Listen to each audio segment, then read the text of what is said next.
नमस्कार, हम अभी हैं बीजेपी का एक कार्यालय में और यहाँ बहुत सारे कार्यकर्ता हैं। इससे हम जानेंगे कि बीजेपी जो है इस बार चुनाव जो में खड़ा हुई है जनता के बीच, जो 5 साल का जो उनका प्लान है वो बारे में उन लोग से हम पूछेंगे। सर, हमारे चैनल में आपका स्वागत है। बहुत बहुत धन्यवाद आपका।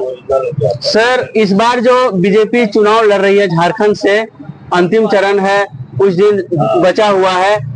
आप बीजेपी के कार्यकर्ता होने के नाते आप जनता को बताइए कि इस बार जो चुनाव में उतरी है बीजेपी, वो आने वाला 5 साल का क्या प्लान किया है बीजेपी का?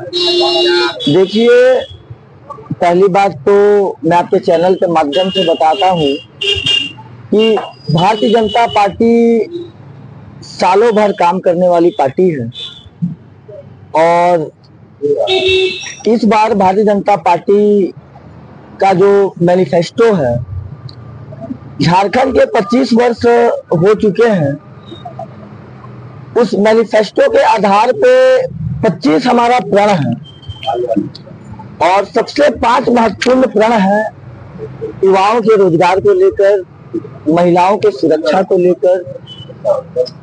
प्रण है 2,87,000 युवाओं को सालाना नौकरी, स्नातक और स्नातकोत्तर युवाओं को 2,000 रुपए प्रोत्साहन राशि, 2 सिलेंडर मुफ्त त्योहारों पे, रोटी बेटी माटी की सुरक्षा का जो हमारा प्रण है, उस प्रण को लेकर हम झारखंड के जनता के बीच में हैं।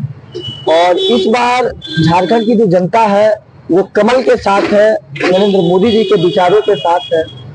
हमारा सपना शुरू से रहा है कि हम अटल जी के सपनों को साकार करें झारखंड में। आज अटल जी तो नहीं रहे, लेकिन अटल जी के विचारों को, उनके सपनों को झारखंड को बनाने में नरेंद्र मोदी जी का अहम योगदान है और उन्हीं के विचारों से प्रेरणा लेकर भारतीय जनता पार्टी ने अपने 25 प्रण को झारखंड के जनता के बीच प्रेषित किया है और उस प्रण को लेकर हम जनता के बीच हैं। और हमारा जो चुनाव है, कमल निशान, जनता कमल निशान पे मतदान करने को आतुर है और इस बार भारतीय जनता पार्टी की सरकार झारखंड में बने। बिल्कुल, हम भी चाहते हैं कि इस बार कमल का फूल खिले, लेकिन एक तरफ विपक्षी पार्टी जो है, हेमंत सोरेन का कहना है कि यदि हम इस चुनाव जीतने के बाद यदि हम काम नहीं करें, युवाओं के लिए काम नहीं करेंगे, अपने राज्य के लिए काम नहीं करेंगे, तो हम राजनीतिक से संन्यास लेंगे। ऐसे प्रवचन हेमंत सोरेन जी का आ रहा है, उसमें आप क्या कहेंगे? हेमंत सोरेन को संन्यास ले लेना चाहिए, क्योंकि हेमंत सोरेन यहाँ के मुख्यमंत्री नहीं है, वो सिर्फ एक परिवार के मुख्यमंत्री हैं। वो सरकार नहीं चला रहे, वो बंटी बबली की सरकार चला रहे। आप देखते होंगे पूरे झारखंड भर में और झारखंड मुक्ति मोर्चा के नेताओं के मंच पे सिर्फ 2 ही चेहरा नजर आता है, एक उनकी पत्नी कल्पना सोरेन और एक हेमंत सोरेन। आज झारखंड जो है अपने अस्तित्व की लड़ाई लड़ रहा है और झारखंड संघर्ष कर रहा है। आज झारखंड में ना रोटी सुरक्षित है, ना बेटी सुरक्षित है, ना माटी सुरक्षित है। आप देखिए, संथाल एक ऐसी धरती है जहां से वीर सिद्धो कान्हू ने आंदोलन करके अंग्रेजों को भगाया। आज वो माटी रो रही है, सिसक रही है। आज वहां बांग्लादेश घुसपैठियों का आतंक जो है वो चरम पर है।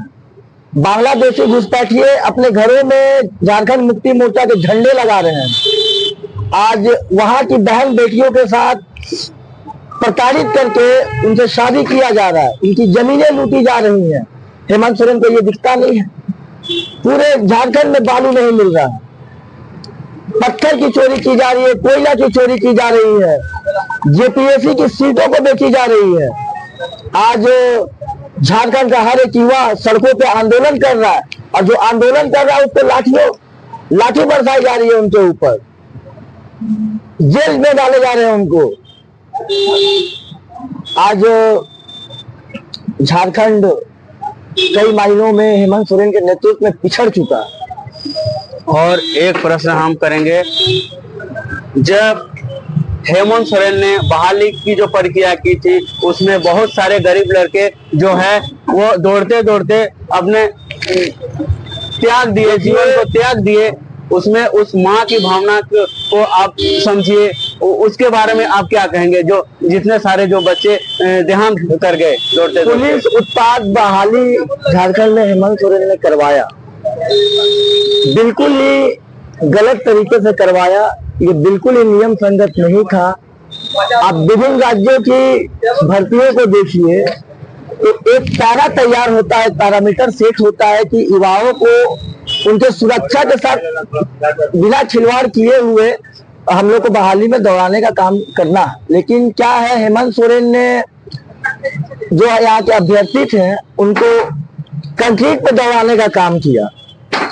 जो सड़कें थी वो पूरी गर्म थी, वो एक चढ़ान की तरह ये सड़कें थी, उन पे दौड़ाने का काम किया। ये सिर्फ चुनाव के चलते हेमंत सोरेन ने झारखंड के झारखंडी युवाओं का जान लेने का काम किया है। और जब झारखंड के झारखंडी युवाओं की जब घरों में मातम थी तो हेमंत सोरेन झारखंड भवन में नृत्य कर रहे थे अपने अर्धांगिनी कल्पना सोरेन के साथ। ये झारखंड के साथ न्याय है? आने वाले 5 साल में बीजेपी ने जो वादा किए हैं, क्या जनता के बीच उस वादे को पूरा करने के लिए हेमंत सोरेन तो नाकाम हो गए, आपका कहना है।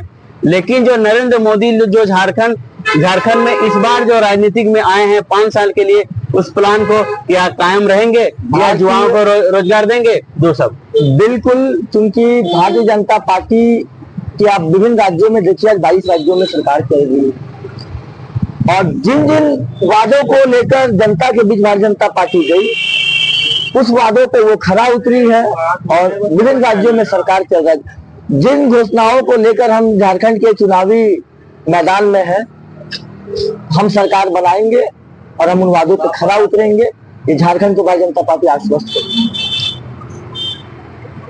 मेरे तरफ से, मेरे गांव के तरफ से, पूरे झारखंड की तरफ से भारतीय जनता पार्टी को बहुत बहुत बधाई। इस बार का जो चुनाव होगा कमल खिलेगा, आशा करते हैं।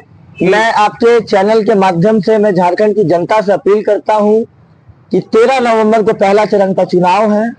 आप सभी अपने घरों से निकले, सभी अपने मतदान केंद्रों पर जाए और भारतीय जनता पार्टी के पक्ष में मतदान करके एक सशक्त सरकार बनाए, डबल इंजन की सरकार बनाए, नरेंद्र मोदी जी के हाथों को मजबूत करे। दूसरा चरण 20 नवंबर को है। 20 नवंबर को भी आप अपने घरों से निकले, अपने मतदान केंद्रों पर जाए और भारतीय जनता पार्टी के पक्ष में मतदान करके झारखंड में सशक्त सरकार बनाए। और 23 नवंबर को झारखंड से इस आक्रमणकारी हेमंत सोरेन को सत्ता से बाहर फेंकने का काम करे। धन्यवाद। आप लोगों को हमारे चैनल में बात करने के लिए, समय देने के लिए बहुत बहुत धन्यवाद। फिर मिलेंगे किसी